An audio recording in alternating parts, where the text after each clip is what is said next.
I'm an addict. And this is a great honor for me to introduce tonight's speaker. 14 and a half years ago, he was at the treatment facility that I went to when I got clean. And been a great inspiration and at times in my recovery. So with that, I give you Joe T.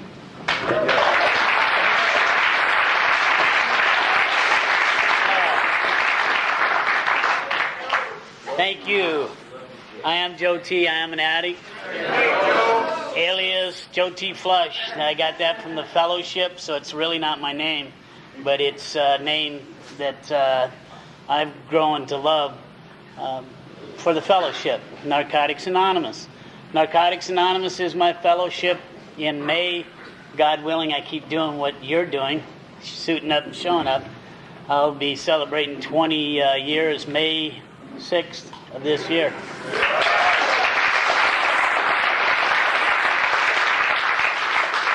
My first group was KVNA in Kent. The person that took me to that meeting was Willie P. And I just would like to have a moment of silence for Willie P. and just that he gets all his needs met, because I hear he's going through some hard times. And he brought me to my first NA meeting. I owe him my life. So just for one moment, I'd like to reflect on him and say the Serenity Prayer, if those who would like to choose to do that with me. God, grant me the serenity to accept the things I cannot change, the courage to change the things I can, and the wisdom to know the difference. Right on. Thank you, Willie. That meant a lot to me, going to a Narcotics Anonymous meeting. You know, like my first meeting that I went to of Narcotics Anonymous, it was called Hospital and Institution Meeting. I happened to be at Milam's treatment center. That was my second treatment center, inpatient. I had went to like about 25 outpatient treatment centers because I just didn't get it. You know, I thought you went to outpatient treatments to watch the movies and get scared and then find some new drinking and loaded buddies there and go party with them. I just didn't get it. And when I went to my first Narcotics Anonymous meeting, this guy was talking about shooting dope. And I said, oh, he's bullshitting. He's chipping. This guy is chipping. I know he's lying. He ain't staying off of no dope. And I followed him around. And Dave H. was my first sponsor in this fellowship. And I followed him around and went to some meetings at KBNA and all the other meetings. Matter of fact, back then it was kind of cool because the meetings that I went to up by SeaTac Airport, the different meetings, there'd be different people chairing them or being the treasurer or whatever, but it'd be all the same group of people, you know, Brenda and some of the other people that were around back in the days. And it was really cool. And I went to 90 plus meetings. It was suggested to me, so that's what I did. So hospital and institutions are really dear to my heart. You know, if you want to go to jail and come out on the same day with no parole plan, go to hospital and institutions, Narcotics Anonymous, because you can go in and come out on the same day with no parole plan. If you got to go to jail, do it that way, okay? Right? Stay out of them jails and go in and carry a message. You know, I get excited at times because I'm very blessed. One, I'm finding out who I am. Who am I? I am Joe T. I'm Irish, English, German. Them are my tribes that I belong to. And I'm very proud of that. And I am a protector of my family today that I find out in my friends. And I'm a spiritual person. I'm a spiritual being. I'm not that addict that crawled through the doors and did a whole lot of different other steps, you know, 13 and above, all those steps. You know, I've changed my ways because I needed to change my ways. And I've learned who I am, and I'm okay with this skin that I live in today. You know, I mean, it's really important that I found out who my grandfather was. And my great-grandfather, Hugo T., you know, he was a drunk and got drunk a whole lot, so I kind of think I know where I kind of got some of that party life from. He abused his wife. And, you know, I got to break the cycle. You know, I have a son today that's in the program. And that's the best gift I ever gave to any of my family. I got to be with my mother when she passed away. I had that honor. And it is an honor to be there for my mom. My mom was the person that was always there at jail. You know how that goes, that unconditional love? I mean, my mom, I was doing time in the YA Youth Authority in California, and my mom would come from LA up to San Francisco and bring me smokes. My mom was poor, and she went without to do that. You know, and I got to go home and make amends to my mom after I had 5 years clean. She had seen me go through so many phases that, you know, she just thought I was on another phase, you know. Oh, what is it, Jesus people this time? Are you a hippie or what? You know, yeah, baby. You know, I mean, I went through some trips, you know, a lot of trips. But, you know, didn't we all? You know, and what's good about Narcotics Anonymous is, you know, I don't have to tell you about all the bad drug trips. Y'all know. You wouldn't be here, you know? And I mean, what I need to tell you is that I got a new life. I got a life free of my addiction on a daily basis. Sometimes it's at a second, you know? I mean,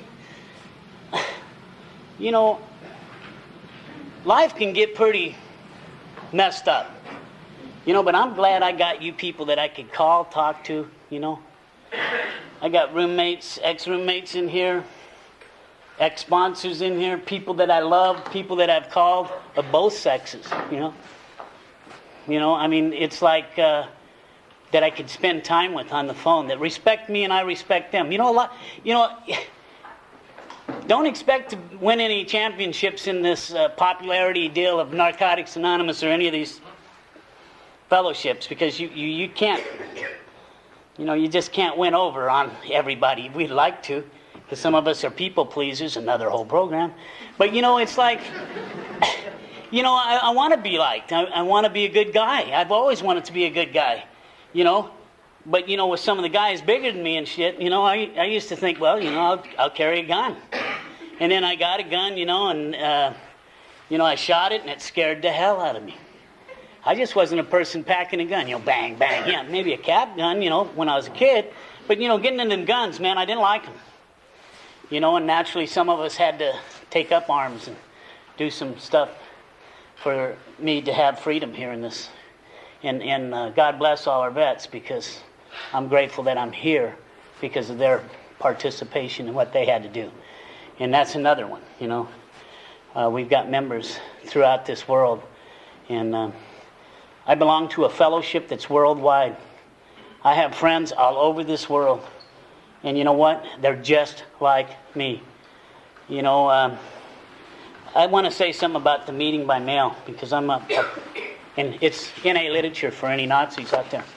It's called Meeting by Mail, and it's put out by our fellowship, and you can write to it, and you could either be a sponsor, or if you're going away and you're going to be in some foreign country on a boat or wherever, and you can't get to a meeting, you can be a sponsor and sponsor somebody.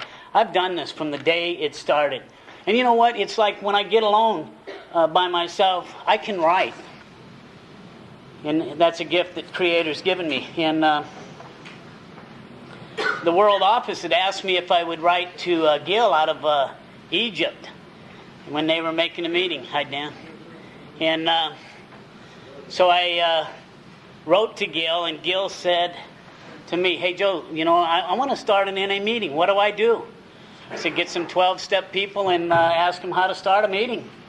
And go get a meeting started. And he did. And he told me, he wrote me back and said, man, there was a bunch of us sitting there, about 4 or 5, in their first NA meeting in Egypt. And he said, this addict walked in, he didn't have a chance. You know, we were on him. And, you know, Gil was pretty cool, because, you know, as I wrote to him, I found out that the disease in Egypt was just like it was here. You know, I told him, you know what, in Tacoma once, I wanted to cop some dope, and I had 2 flat tires on my car, and thank God it was probably the only time it snowed in Tacoma then. And I drove the car across town to my connection with 2 flat tires, of course in the snow, traction. It was cool. And I made it there and back and didn't get busted. And I shared this with that addict, and he wrote me back and said, man, Joe, that's pretty cool. But you know what I did? He said, I'm waiting for this. He said, I got on my camel, man, in the middle of a sandstorm, man, and went and copped some dope. I'm like, damn. I'm thinking of them camels, man. They're tall, big, and they spit and bite, and they're nasty, man, you know. Anyway, we rode back and forth, and when we had a world conference, now when they have our world conferences, look for this. They'll have the meeting by mail, and they'll have a room where you can go meet people that you've written to. And there was these ladies from Egypt, and they were looking for me. So somebody told me, and I'm going, where's them ladies from Egypt, man? I'm looking, And it was really cool, though. There was a line of them standing there to give me a hug from Gail because he couldn't make it. But, that's reaching boundaries that I just had no idea that Narcotics Anonymous would get me in these kinds of situations, right? So you know what? It's like the spiritual part of me, it lacks at times, but my Creator doesn't lack in anything, and I need to be connected, and that's my spirituality, that I work with the God of my understanding, and I find myself today, like I have a drive to work, I find that's a quiet time that I could start talking to God, because, before that, I was talking to these people that were driving on my bumper. Hey, man, hey, oh yeah, watch this. Anybody ever play the street games, right? I learned this good from somebody that I sponsored. Man, he taught me well. I'm going, yeah, let's get him. He speeds up, you speed up, he slows down. And nobody's ever done that. Okay, so I guess I'm unique. No, don't go there. But what I found was I needed to start just praying, and I gave that time up. I said, this would be a good time to talk to my Creator, and I do it out loud. And what's happened with that is that I hear myself, and I ask for better things in my life and for my brothers and sisters, because that's what you are, my brothers and sisters, and that's good for me. And that's something that I do. You don't have to do that. You don't have to do anything. Show up, suit up, show up. Read the literature. Get you one of these books. Brush it off every once in a while, flip it over, in case your sponsor comes over. So you won't see any dust, because he'll call you on it if he does, right? But everybody has a sponsor, right? Okay. That works. That works for me. And like the steps are in order. They're like 1 through 12. What a concept. I like to just bounce around. 1, 12, 1, 12, because I wanted to get through it. And I wanted to surrender and then carry the message to you guys, because, I definitely had it together and could carry it to you all. Right? I knew everything about Narcotics Anonymous, because I had a year clean. And, back then, I was looking at some of them that had 2 years or 3 years clean. And I can remember some other people coming over from another fellowship sitting in one of our meetings saying, you know what? You people need to come over to the other fellowship and get some of us to sponsor you, because you ain't got nobody in here with any time. And I said, well, did you guys do that with them Oxford people? No. Anyway, I was just curious, But you know what? See, what I needed to do is I needed to get... Oh, I saw that. But you know what? I needed to follow directions, And the other fellowship had given us some set rules, and that was get a sponsor, read the literature. Of course, we didn't have too much literature. Some of you remember just a little white book that we used to manufacture in the back rooms of wherever we could. And I can remember going to Brenda B. and saying, I don't have any of this literature. And she said, just copy it. And I'm going, isn't that against the law? No. But it was. But we did. We were bootlegging NA. You know what I really liked? What I really liked about it was it's like, when I first got clean, I said, I want to get in service. So I went and I said, hey, can I do a meeting? They said, sure, man. Here's the stuff. Here's the books. Here's how you do it. I'm going, wow. And then I said to Anna, hey, I'll start a meeting for you guys too. Where's the books and shit? And they're going, what books? Well, how am I going to do this? I don't know. Here, copy that and shut up and read it. And I mean, that's what, it just started like that, Next thing I knew, I'm going, man, they need a leader. Area service meeting. I can do that. Nobody's doing it. I'll do it. Hey, we need a literature person. I'll do that. We need a PI person. I'll do that. I'll do that. And pretty soon I was doing like 6 or 7 things. And, I thought maybe I could find the owner of Narcotics Anonymous and pay him some money, and me and him could make some dough off you dope fiends. Good product. Because I was into money too, And, it started out that way, and I got really spread out. I was doing all kinds of stuff. And matter of fact, South Puget Sound still to this day can't have more than so many positions. And it really hurt my ego, Because by God, I was doing good with 6 positions. It almost got me loaded, though. My sponsor then told me, you know what, Joe T., service is not a meeting. You need to go to some meetings. What? I'm running this place, man. What you mean I need to go? Would you think I got an attitude or something? You go to a meeting, dog. I'll fire you. And, I got pretty sick over that. And then I went down to the World, and I was doing trusted servant for the World when they were doing our gathering in April of all the world getting together. And I got humbled there because I seen humble servants from all over the world meeting there. It was like the United Nations, it was really cool. And the addicts there had attitudes of gratitude, were loving, caring, It wasn't like I thought, I thought they'd be, high rollers. And they were high rollers in a good way. And they were looking at this fellowship and thinking, how can we do what we can do today? And you know what? I know there's a lot of stuff that goes on in Narcotics Anonymous that is unacceptable. But after all, it's like when I took my first edition NA book out to be seen at the H&I meeting because I got a first edition. Want everybody to see it. It's an ego thing, I got a first edition. You don't, And it got stolen. And I'm saying, God, make me strong, make me strong. My book got stolen, and I went to the lieutenant, and I said, Lieutenant, some dope fiend stole my book. And he said, Joe, you're in the penitentiary. And your book got stolen? Hey, whoa. We're going to put out a bulletin. Joe T's book got stolen. It's like, okay, I get your point, man.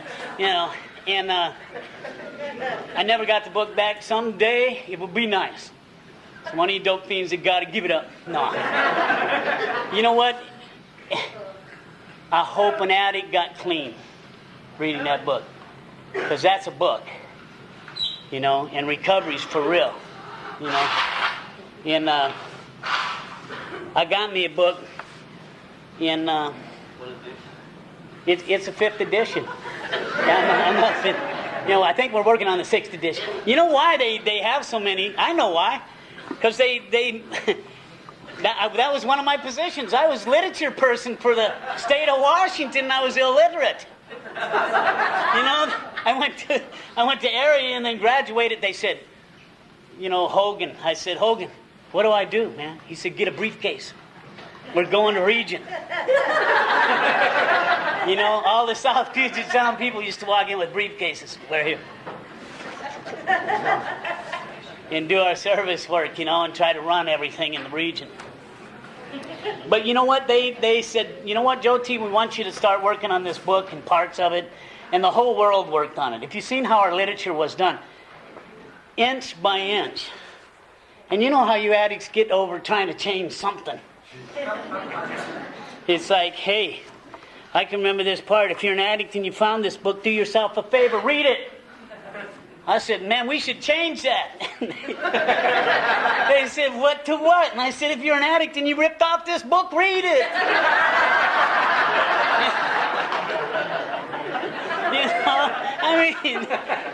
Who are we dealing with here? It's like, it's wild. And it just blows me away. And you know, here I am, a year clean, and I'm the literature person for the state of Washington. You know, I'm really feeling good about that. And then Andy A. was my sponsor, and Andy said, you know what, I want you to just take one position and knock off all this crap. Oh, man. You know, could I do two? No, one. You know, and I was getting into it saying, I got to follow the directions, even the ones I don't want to. Where's that written? Show me that in the book. I want to see it, you know. But anyway, he gave me one choice, and I said, how about the helpline? I said, man, I'll answer that phone and I'll talk to addicts. Yeah, man. Hey, if you can't make a meeting, man, I'll bring you over to my house, and I got duct tape, man. I'll duct tape you up and throw you in the closet. I'll take you to meetings every day, man. I'll help you, man. You can come stay at my house. Man, then I had wall-to-wall addicts at my house. My phone was ringing 24 hours a day. My kid's going, hey, Dad, do you think I could have my room back? You know? And so I made a pact with my kid, you know what? I'll send them somewhere else, detox or something. They're not going to stay here, you know. I had to start looking out for my family. I had to start doing that stuff. But they did give me a pager, first pager in South Puget Sound. You know? Bleep, bleep. Oh, yeah.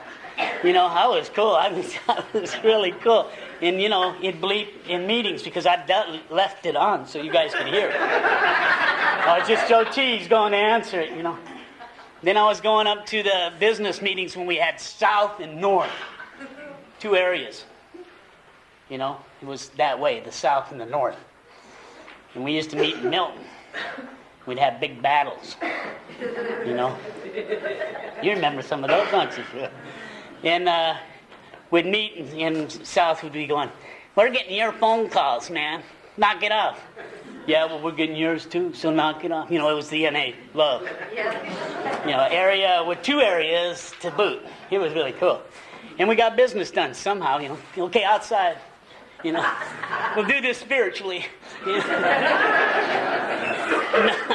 No, we didn't get to tagging each other, but we came close. I can remember somebody throwing a typewriter or something. I don't know.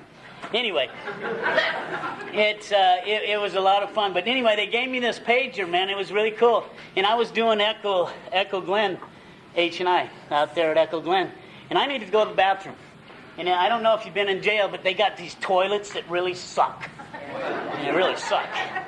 And you know what? I was doing the back thing. You know, I was taking a dump. And the pager fell into the toilet. Man, I dove for it and I caught it. And there was something large in front of it. And like the toilet was flush, so it was taking my arm, man. You know, and I felt it go. And my heart sunk. Oh, shit. What if some addict calls tonight? You know? And then it was a shitty day. I was going, oh. You know, first I washed my hand, then I picked up the phone. Hey, I called my sponsor, Andy. And I could hear him telling everybody at his house. He used to have a lot of people. Hey, Joe T just flushed the damn beeper. And I said, man, I don't need all this, man. What do I do? What if an addict calls, man? I might get loaded over this. He said, call the plumber. So I called the plumbers down there at Echo Glen, and they're all laughing. Hey, some guy just flushed it. You know? And then the kids here out on the next day among mine, and going, there's a guy. Hey, flush. We heard it going off last night. There was some addict trying to get a hold of you. You know? And then I go to the business meeting, and somebody said, they were trying to save me. They said, man, you know, thanks to Joe T, we got insurance on that pager, and we don't have to pay for it. All we have to do is pay $10 for a replacement.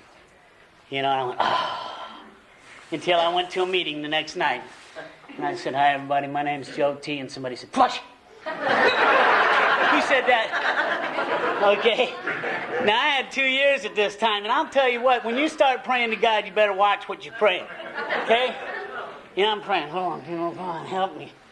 And you know, it's like, I'm telling my son, you know what, let's go to this convention in Canada. And I got off work, I would work nights. I got off, me and him jumped on this ferry, went across. I got out, he got out, we parked his truck on that side, the state sides. You know how big them ferries are? Do you know how many people get off on them ferries that walk on? Well, you know what?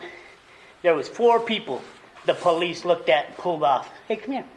And I was one of them. I walked and I looked at the cop and he said, hey, come here. And I'm looking at him going, me?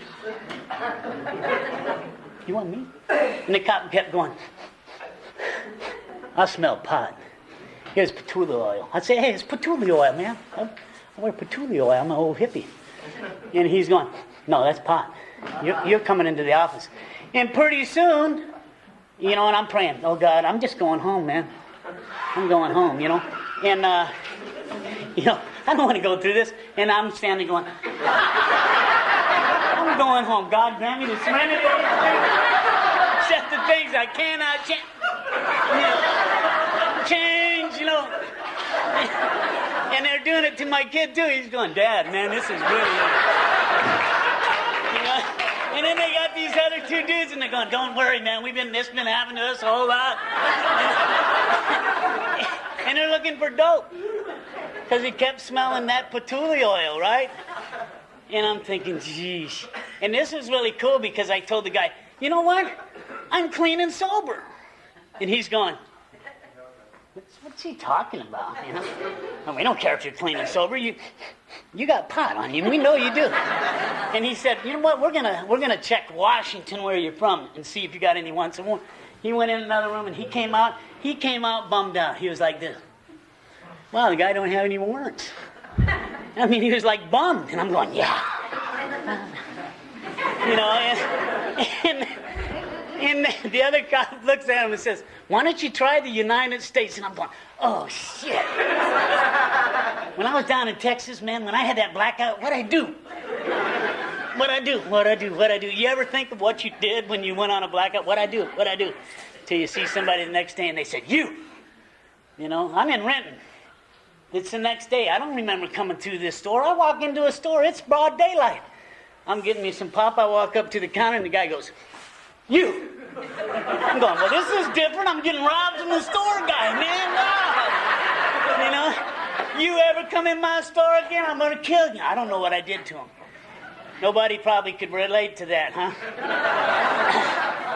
I'm unique again, right? But, you know, that kind of stuff you get worried about. The other guy came back and he goes, you know what? He don't have any wants or warrants in the United States of America. You know, I'm feeling good. You know, and then he said, yeah, but you know what? He hasn't been off the books for 10 years. And then the other guy goes, well, you know what? It's Canadian Day, and these people are coming through. Why don't you have them talk to them?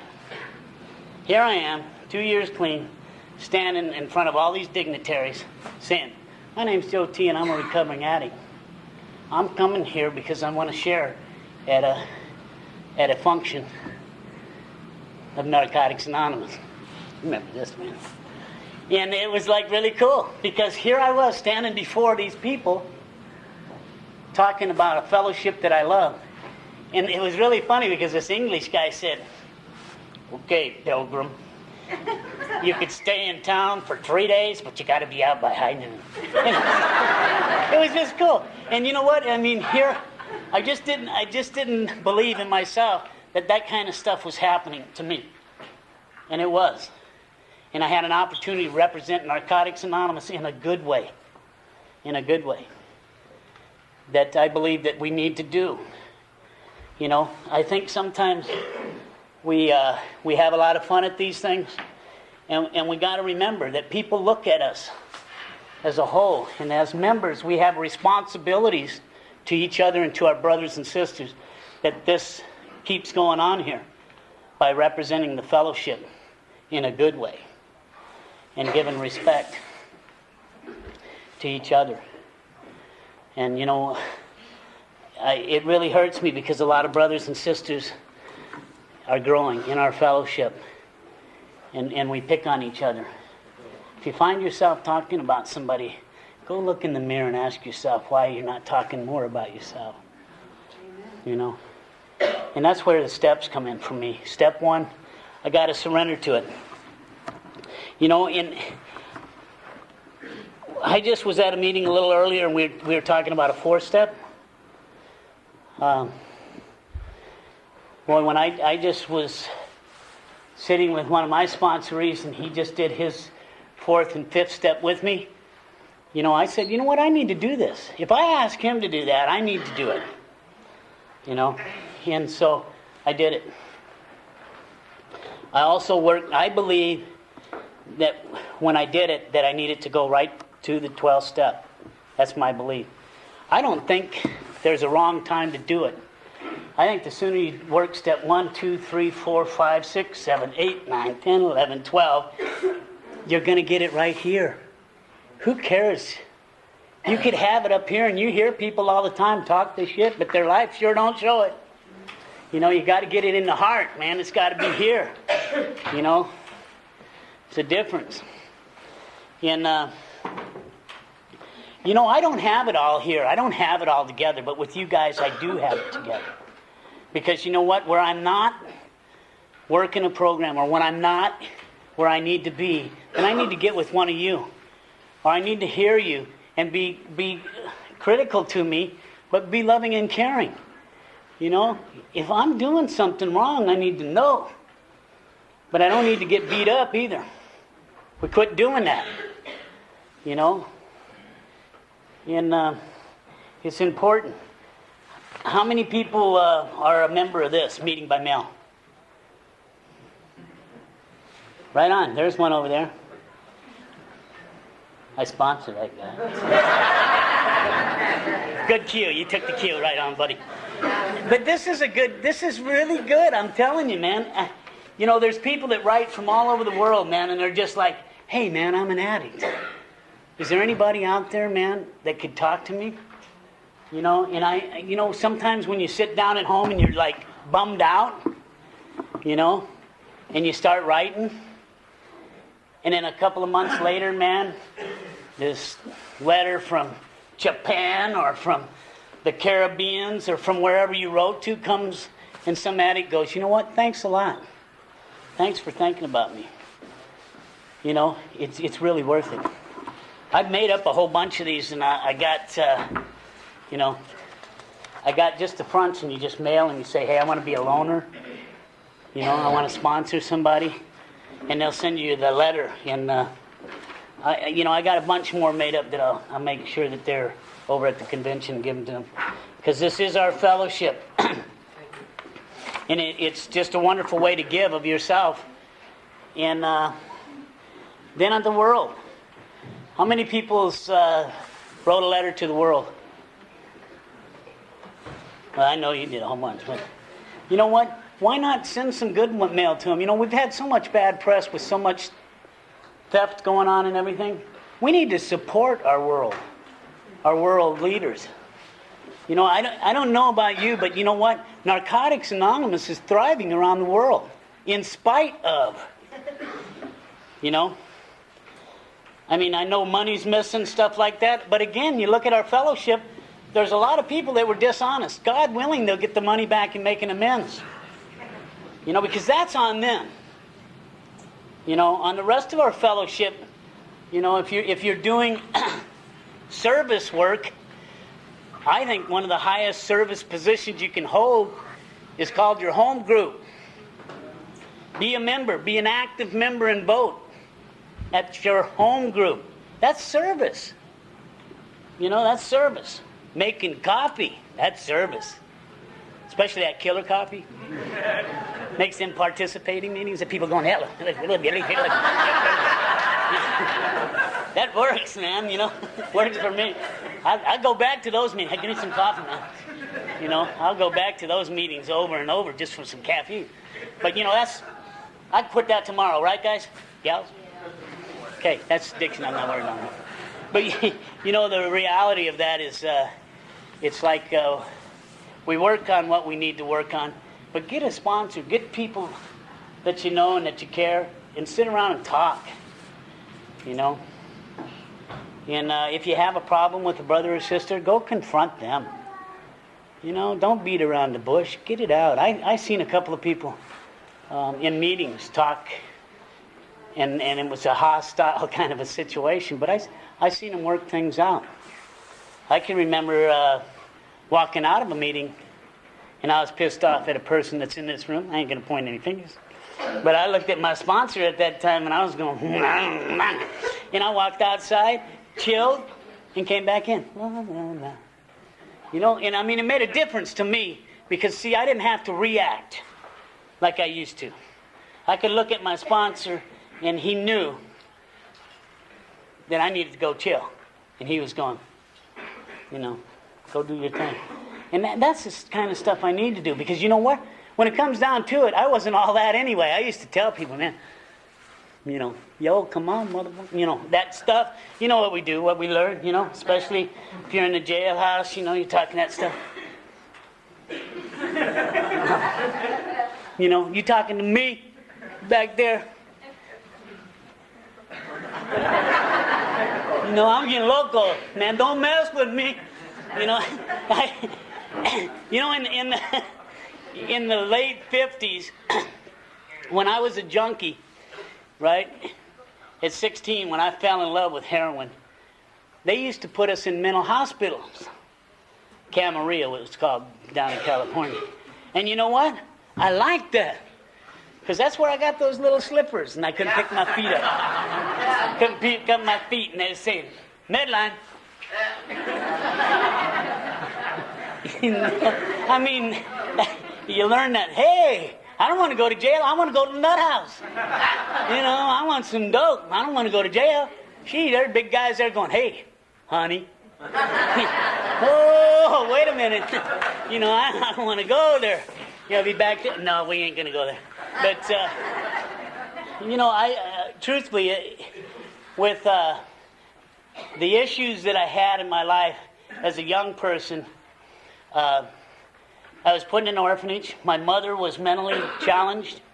My dad, her husband, died.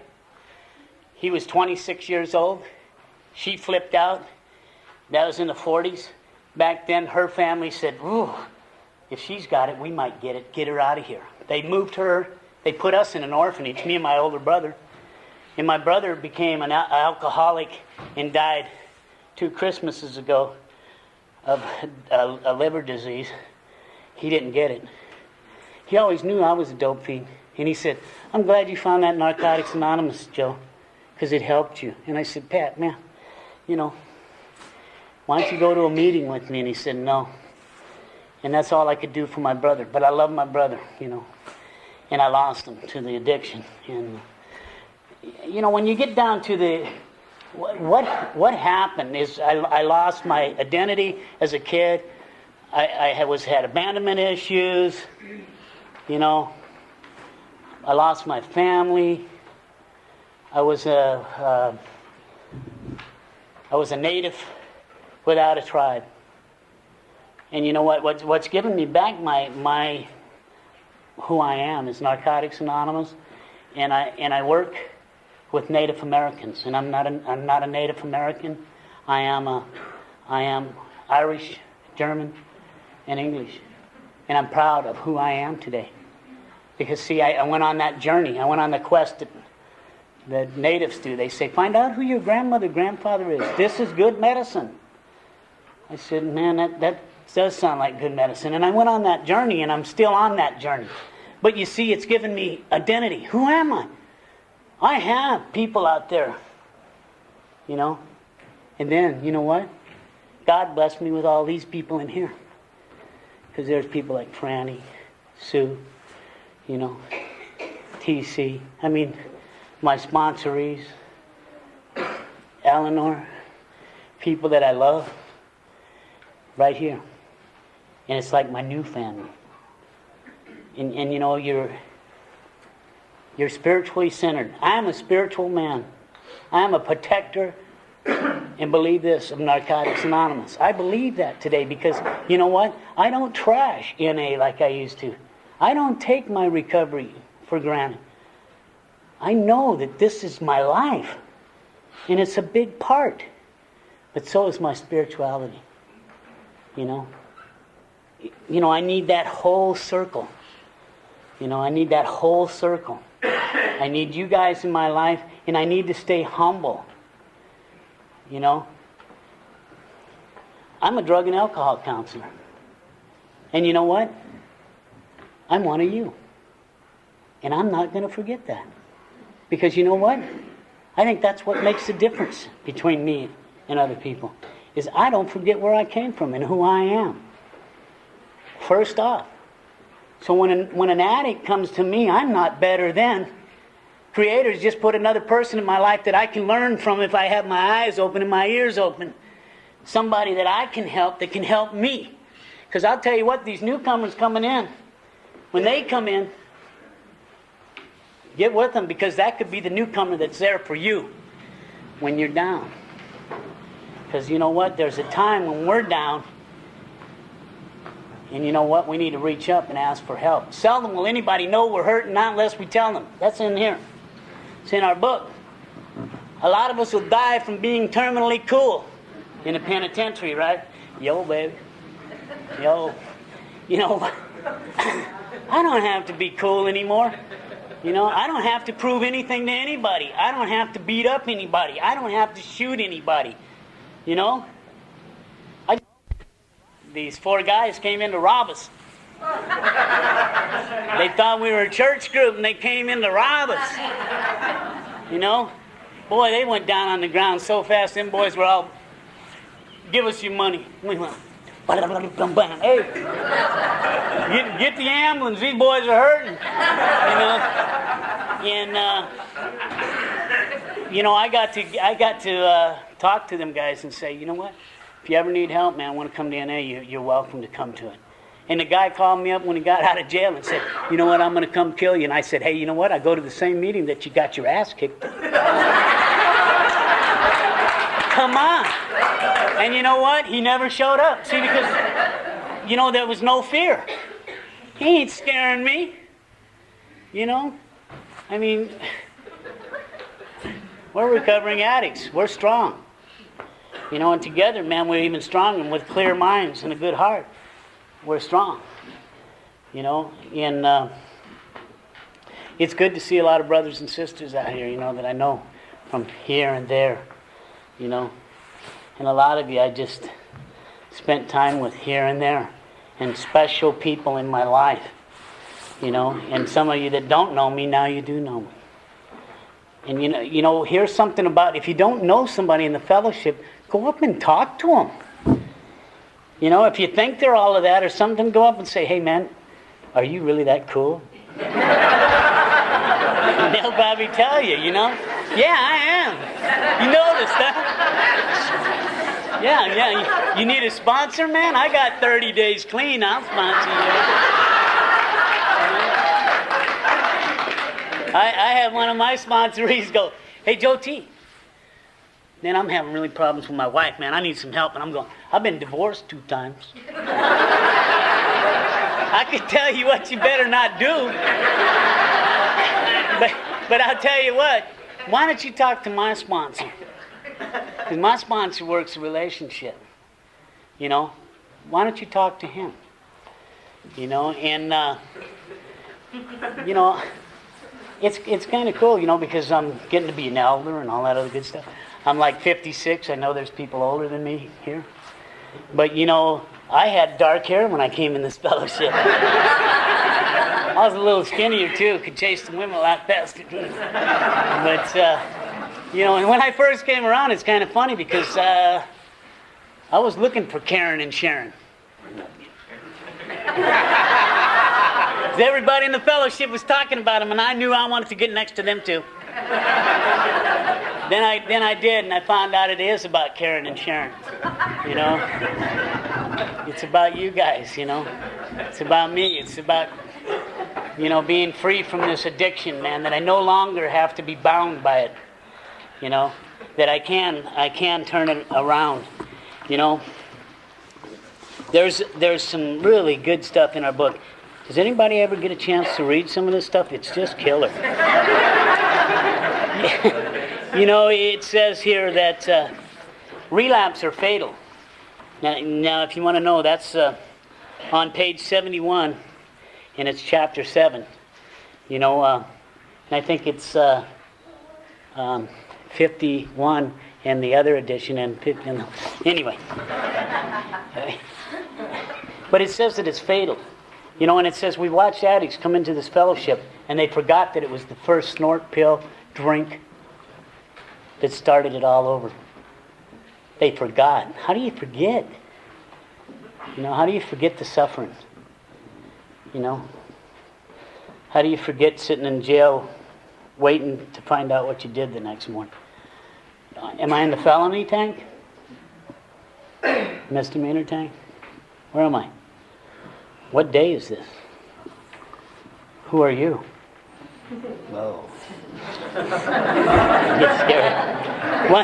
Once I woke up and thought I went to heaven, man, there was a beautiful lady on this side and a beautiful lady over there, and I'm going, this is all right. I'm in the middle. I'm in a bed. I got my clothes on, so do they, but I'm going, well, you know, hey, 2 women, what the heck? And then this lady walks in the door, and she's a big woman. What are you doing with my daughters? Moms are killer, man. I don't want to mess with nobody's mama. And this other guy from the side of the bed sits up and goes, it's okay, Mom. They just passed out in between them two, and I just laid them out there. Who's that guy? It was our brother, you know, and we was at a kegger, and that's where I ended up. But that's some of the insanity, you know. How do we get there? What are we doing? You know, what are we doing to our lives, you know? I mean, you know, I want to remember why I'm there. I want to be invited, too, you know. I mean, gee. But, you know, it's no wonder that I went to jail a few times. You know, but, you know, relapse are fatal. You know, and it says we are never forced into relapse. We are given a choice. Relapse is never an accident. Relapse is a sign that we have a resentment in our program.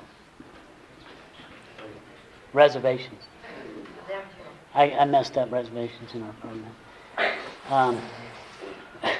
Man, I don't know about you, but I want to try to work the best I can, you know, and I got to start working on these real live issues on me.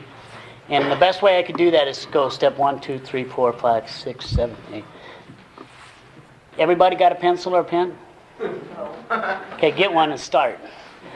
Start on your first step and work through get with your sponsor and work your steps, you know. I mean, it's that simple. It's simple. You know.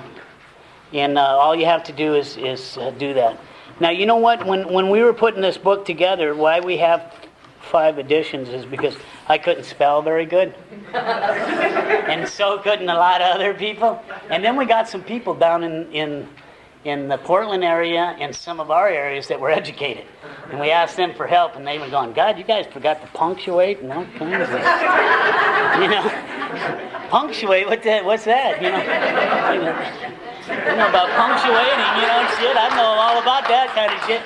But, you know, writing some good literature. And, you know, then we did some literature like relapse and recovery. Very controversial. You know, people were going out and getting loaded over that. We had to pull it. You know, and I mean, there was a lot of fights in area region. You know, and I hear people sometimes, and they really give areas bad names. Like, oh, areas always fight. You know what? They don't fight. They just get even with each other and stuff like that. But that's how we learn to work together, you know. And areas is necessary because it pays for our society to live and function. And you know what? The recovery was a newsletter that came out, and that was the first time that I ever had a checkbook that I could sign up and get, and I didn't even have anybody watching me, you know. And did I ever rip off NA? Hell yeah. Did I get caught? Hell yeah. Did I have to pay him back? No, I didn't have to, but I chose to. Because boy, man, that was bad. I'm thinking, what am I thinking? And what I was thinking was, oh shit, I do a lot of work.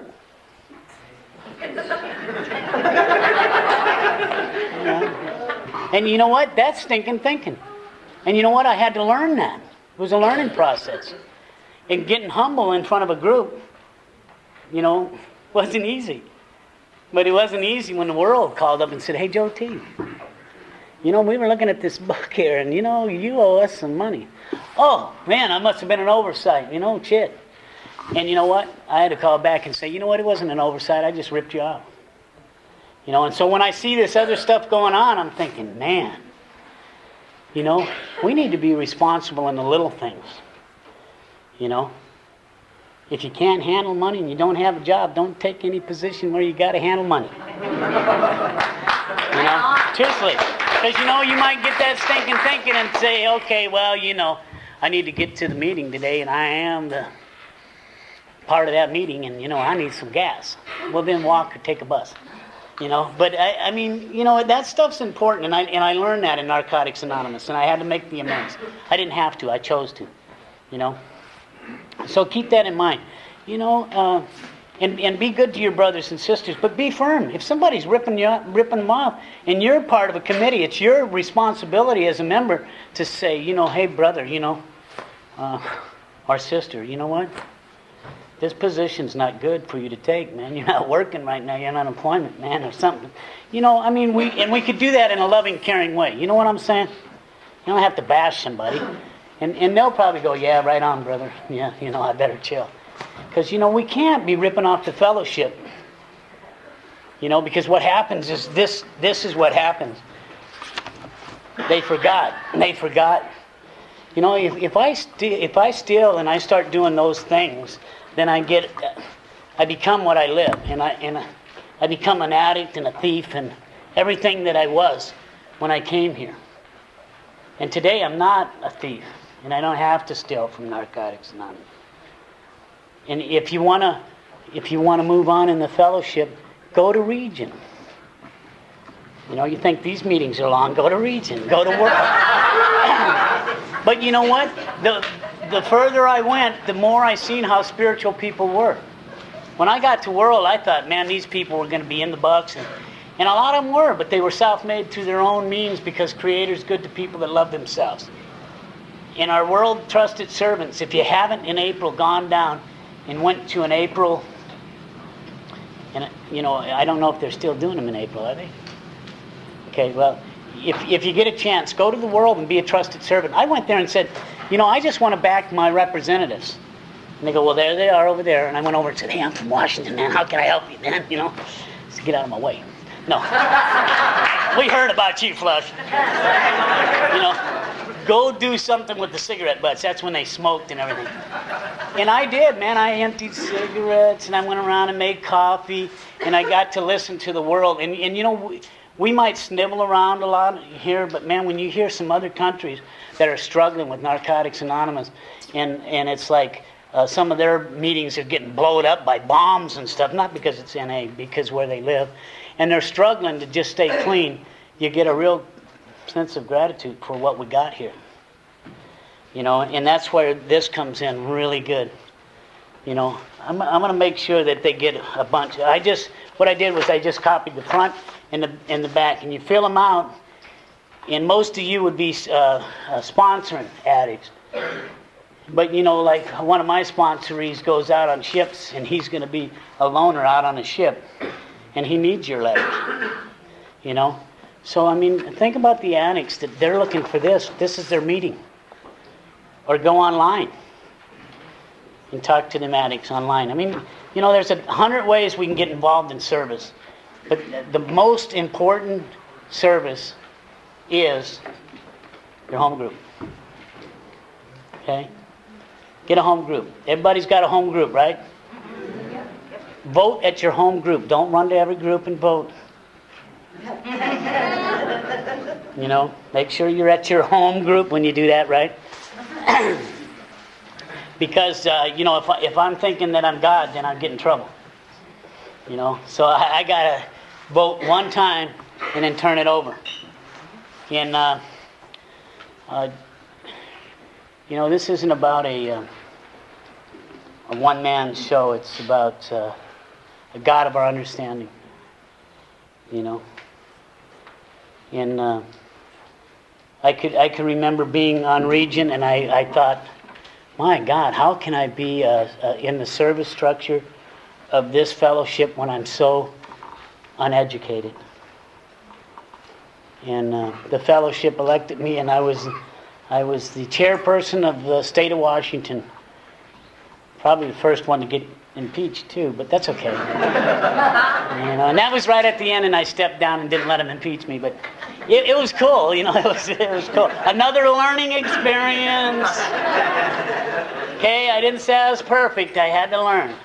And a lot of us do have that. But what's really good about that is the lesson that I learned is I wanted to be all smug and how dare them do that to me, and it was all about me and that. And what I needed to do was I needed to let God do His work, and I was in the wrong, and I needed to step down. I needed to be man enough to do that. And I did do that. And I'm glad I did. But I'm also glad for the experience.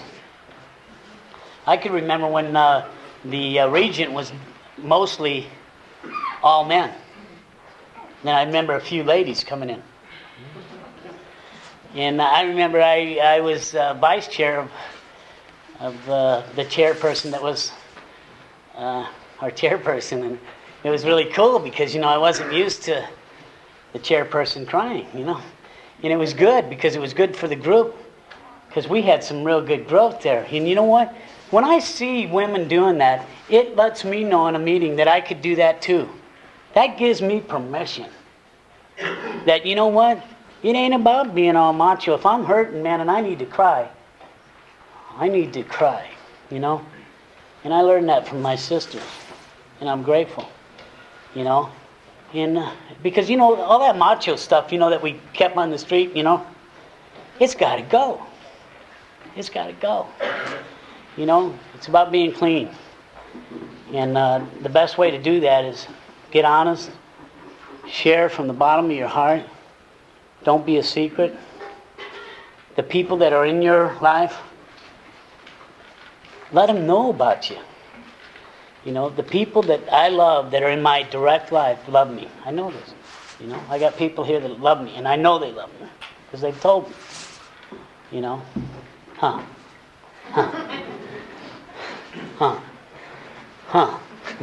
See what I mean? And that's what's cool because when I got a group like this, I could look at people and I know my heart and their heart's one. You know what I mean? And it's a good feeling. This is good medicine that I got going today. Right? Good medicine. And again, it's been a privilege that I get to work in the field and I get to do step 1, 2, 3. Step 1, 2, 3. Step 1, 2, 3. 1, 2, 3. Ew. And I get paid money. And the other part about that is I don't get tired of it because you know what? I need to keep hearing it. Some addict told me the other day, he said, I don't like treatment. You guys are always teaching the same thing over and over and over. Oh, yeah, well, why don't you go to a meeting? What do you hear when they read it? Over and over. What do you think we do it for?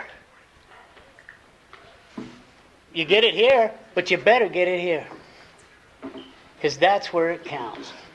And by hearing it, and then by believing it, and by start doing it, you become a part of it. A man is what he feeds his mind. And if I feed my mind garbage, I'm going to be nothing but garbage. And I'm just really grateful. I am grateful. And I'm kind of winding down, so I know my little lips are starting to The topic was welcoming the newcomer. Oh, and the topic is welcoming the newcomer.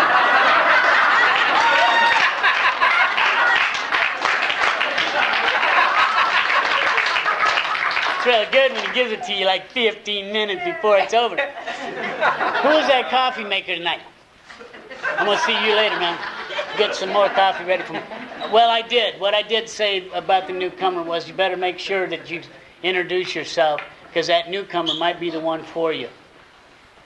You know what I mean? If your meeting doesn't have a greeter, maybe you might think about getting a greeter. Somebody that says hi.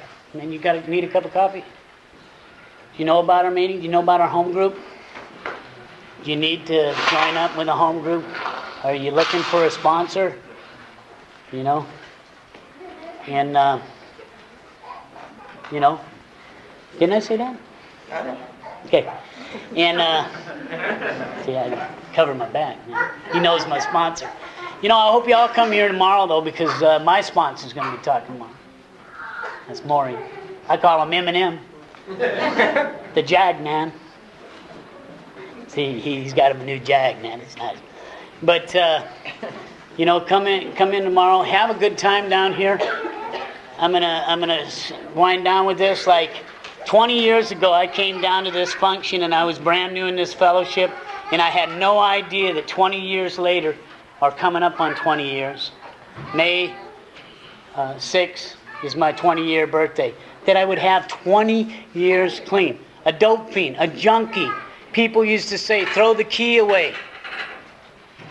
When I was doing time, throw the key away. You'll never get it.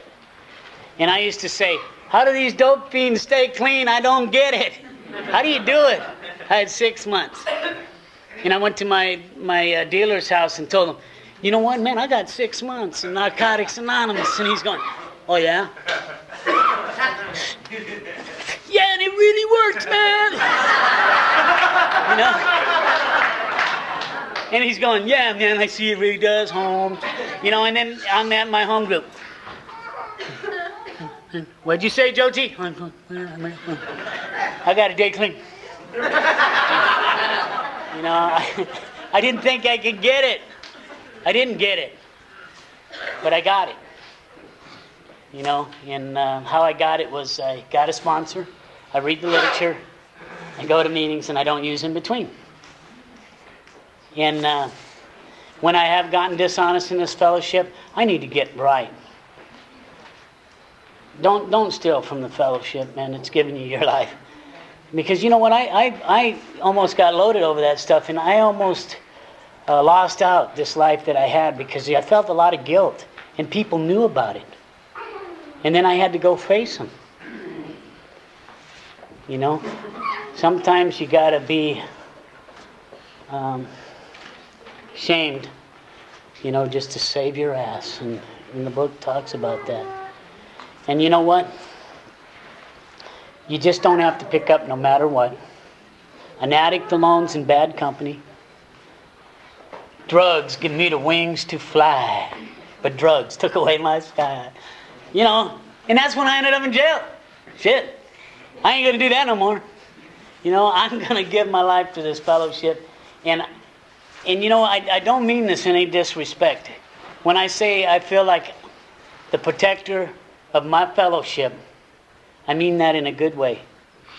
Because I am a spiritual man, and I do believe in this fellowship. And it has given me new life. So, do you want it? Keep coming back. Get these things out. And